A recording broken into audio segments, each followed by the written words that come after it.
cardboard bird feeder from right here in your home. Supplies you'll need: a toilet paper roll,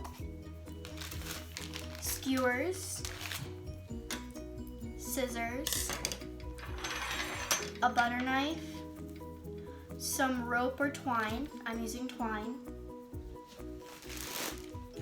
Bird seed. So in the photos there is different kinds of bird seed, but our birds in our backyard like this black sunflower seed, so that's what I'm going to use. And lastly, peanut butter. Let's get started. Using the scissors, create small holes at the top and at the bottom of each side of the cardboard tube. For me, instead of using the scissors, I actually used just a skewer, and I just stuck it through one side and I thread it through just like that, and I did that on both ends, and it worked a lot better than the scissors did in my opinion.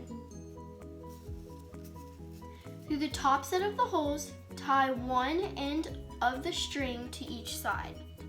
Your end result should look something like this.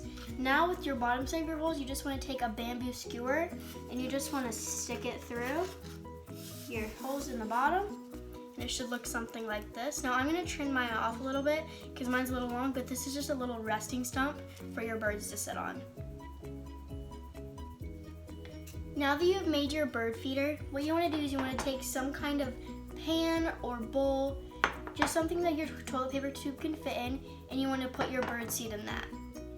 Now that you have your bird seed in your bowl or pan, you want to take this and you want to take your skewer out, and you want to spread peanut butter over your toilet paper tube. Here I am just spreading a thin layer of peanut butter over the toilet paper tube.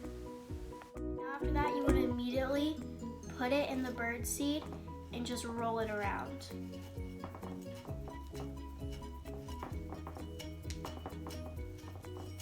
Now that you have rolled it around in peanut butter, this is what it should look like with your choice of seeds, and you're done, and you can hang it outside wherever you'd like.